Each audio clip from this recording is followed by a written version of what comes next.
this is the N24 News Hour from our studio in Bakau, the Gambia. Coming up, on President Adama Barrow's Meet the People tour, women farmers called on President Barrow for help. The Gambia joins the rest of the world to raise awareness on antimicrobial campaign.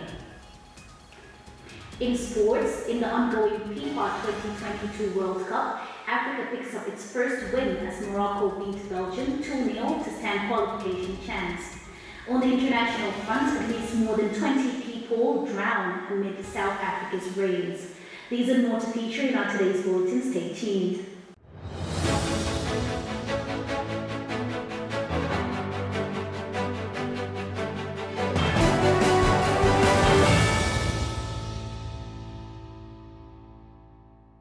Thank you for the time, and if you're just joining us, this is N24 News Hour. We start the bulletin with: the government has earmarked $2,283,377,174 as general expenses on travels, allowances, fuel, vehicle purchase, and maintenance for the year 2023.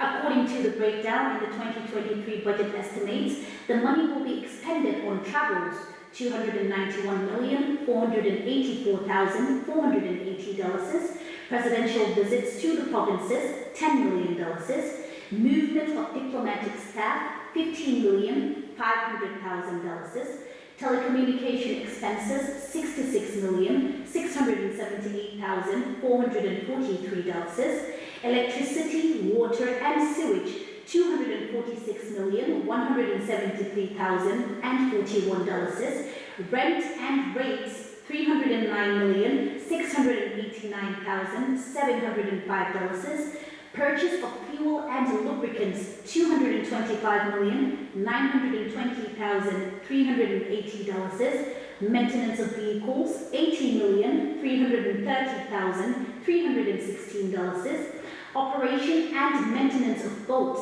$5,500,000, maintenance of buildings and facilities, $39,569,717, maintenance of plant and machinery, $150,000, and maintenance of furniture, $800,000, with the last of it being the maintenance of equipment, $23,489,132. Meet the People's Tour this year's theme being Together We Can Accelerate Socio-Economic Growth and Maintain Peace and Stability. Women's farmers in the rural areas in the Gambia have called on the President for help in order to boost and help in their farming activities. Basiru Kar, our reporter who is traveling with the President on his tour, has more on this report. As the 2022 Meet the People tour stands in the rural Gambia, spokespersons among the hosts, Fatou Keita and Ajajane Jagane of joint constituencies Kantora, Tumani, Basse and Jimara constituency urges government to help women with farm implements to boost agriculture. On Saturday, November 26, at the meeting ground in Chamoy and Mankamangkunda, women representatives explained some challenges women have been encountering in their farming activities. Yani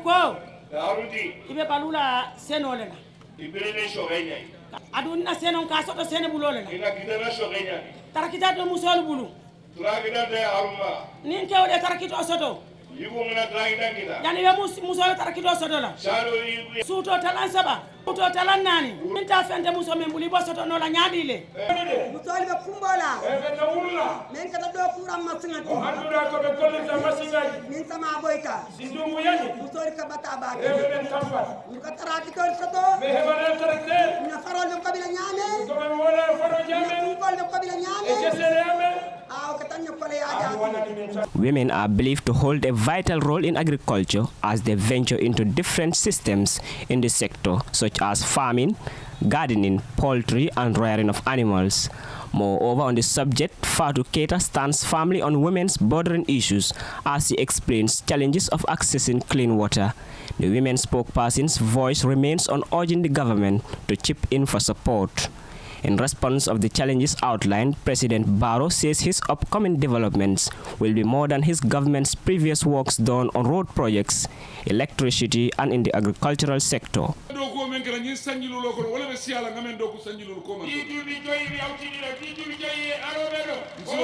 nsio fo Gambian kolle mbe continue ka kurangol doku mbe continue ka lopitanol doku mbe continue ka iskulol doku mbe continue ka agriculture doku mbe continue pour ka silol doku. Asiruka for N24 News in URR.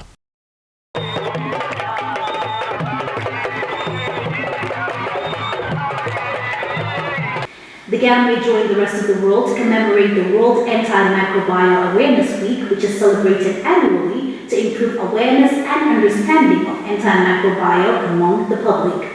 The theme this year is preventing antimicrobial resistance together. Our reporter, Ami Chan, who attended the event, filed in this report. The Gambia has joined the rest of the world to commemorate Antimicrobial Resistance Awareness Week in the country. The Directorate of Pharmaceutical Service, in collaboration with Ministry of Health and funded by the World Health Organization, on Thursday observed World Antimicrobial Awareness Week 2022 at Sir Dawda Kairaba Jawara International Conference Center. This year's theme is Preventing Antimicrobial Resistance Together. Speaking at the event area, representative from World Health Organization, Qasim Mohammed, explained the cause of antimicrobial resistance. Alluded, this is caused by our activity. Some people talk about misuse and overuse of medicines, both in medical setting and also in animal health and farming setting. Things that make it worse includes poor hand washing, sanitation, wash facilities, poor infection control protocols being applied in health facilities or even in farms, and also spread of the bugs. Once they are resistant, they spread. They keep going and they spread. We've seen that in TB. All of the really concerning spread of drug resistance, extreme drug resistance, strains of this. Antimicrobial resistance is a threat to human, animals, plants, and the environment. Dr. Usman Sise, Deputy Director of Department of Livestock Service, has this to say. When we know that in this country you have cattle, 292,000 of them, you have sheep and goat. If you put them together, you're talking about 500,000 of them. We have horses and donkeys. If you put them together, you're talking about 84,000 of them. Chicken, poultry, the guinea fowl and everything, if you think about them, you think about 1.2 million of them running around, sharing the environment with you. They get sick also, they get treatments for getting sick. Dr. Mustafa Bite from Ministry of Health highlighted the effect of antimicrobial resistance. It is every Gambian's business to ensure that the drugs we use continue to be effective. Can you imagine you have a disease that we have an antibiotic that should be able to solve it? But then you buy the antibiotic, it's a good brand, it's very expensive, and you take the drugs and you don't get cured. Actually, it gets worse. So what it means is you stay longer with your disease, and then you pay more in the hospital, you burden the hospital more, you stay on the bed longer. Hospital bed is not easy. So you stay on the bed. If you're supposed to stay 5 days, you spend 2 weeks. So other people who should have occupied the bed, they will not be able to occupy. So it has ripple effect in affecting the development and cost. And that's why it is very important that all of us continue to be advocates to ensure that the drugs we take are very effective and continue to serve the purpose. The other problem. The World Health Organization has decided to add antimicrobial resistance to top 10 public threats to humans. World Antimicrobial Resistance Awareness is a global campaign that is celebrated annually to improve awareness and understanding of antimicrobial resistance and encourage best practice among the people. In N24 News, I am Amicham. Safety is key in order to keep one's life safe. With that, the Gambia Press Union is to extend training on safety reporting guidelines for media practitioners in order to avoid being assaulted. The increased attack on journalists in the dispensation of their duties have negative impacts on press freedom and independence of the media in the Gambia. The Gambia Press Union President Mohamed S. Ba told us that it is not only about trainings, but on one's attitude towards their safety matters too. Our reporter Ismail Abba has more. The Gambia Press Union, a non-governmental organization established in 1978 and officially registered in 1979 with ultimate aim to advocate press freedom and its independence. Despite the work of media in shaping public opinion, holding government to account, and creating awareness among people, attacks on journalists in the dispensation of their duties has negative impact on press freedom and freedom of expression. Since the attacks on media workers by party supporters or the other cannot be totally eradicated in the Gambia, the need for the Gambia Press Union to extend training to journalists on safety reporting guidelines in order to protect them while reporting on events where danger can arise at any time is needed.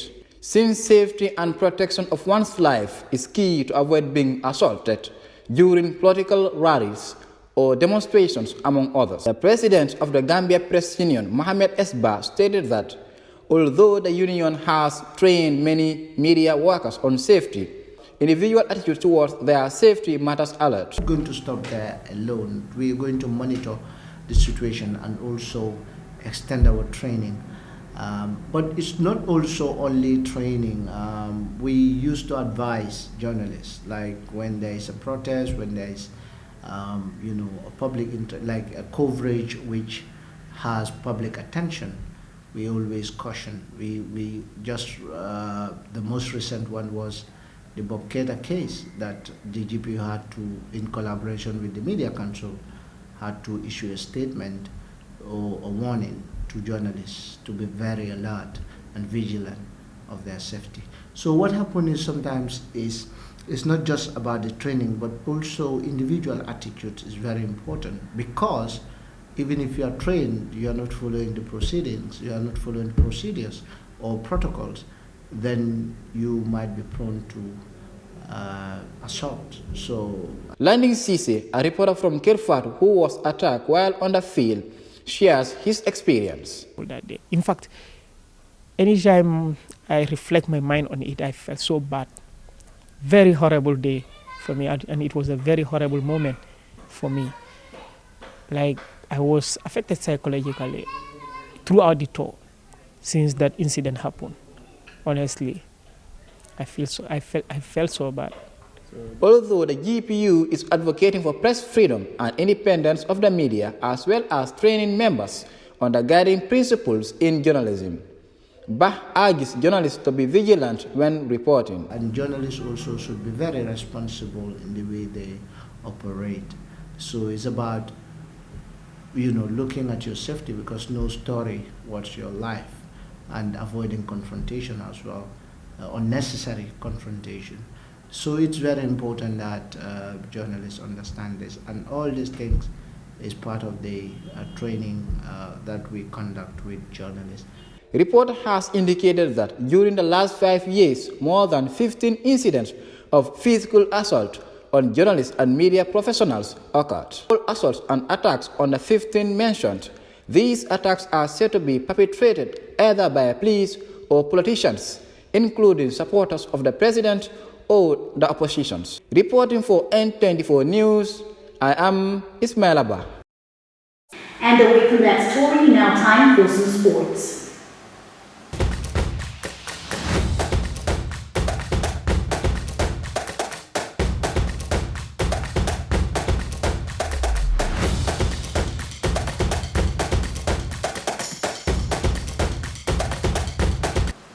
In the ongoing World Cup, Morocco caused the latest shock at a World Cup that has been full of surprises by beating Belgium thanks to the late goals by Abdelhamid Sabiri and Zakaria Abdulkalam.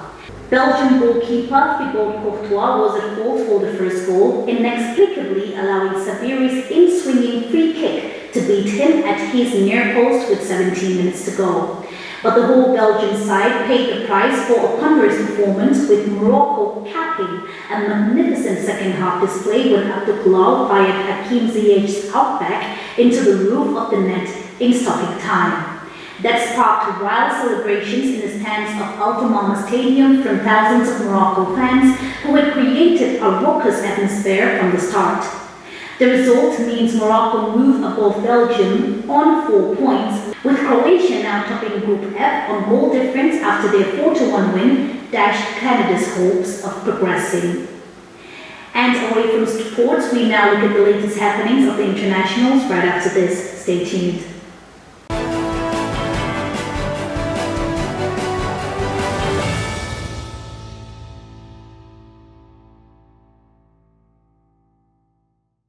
More than 20 people have drowned in rivers and dams across South Africa's northern Limpopo province in less than 2 months amid persistent rains, the police have said. The police said they were attending to numerous calls of drowning cases in all 5 districts of the province. From the beginning of October 2022 to date, the police have recorded 20 incidents of inquests resulting from drowning, with the number of victims counting more than the incidents, the South African police have said in the statement. The provincial police commissioner called on the communities to be wary of rivers and dams, noting that continuing rains may raise dam levels and flooded rivers. South Africa experienced one of its worst floods and landslides in KwaZulu-Natal province after exceptionally heavy rainfall earlier in the year.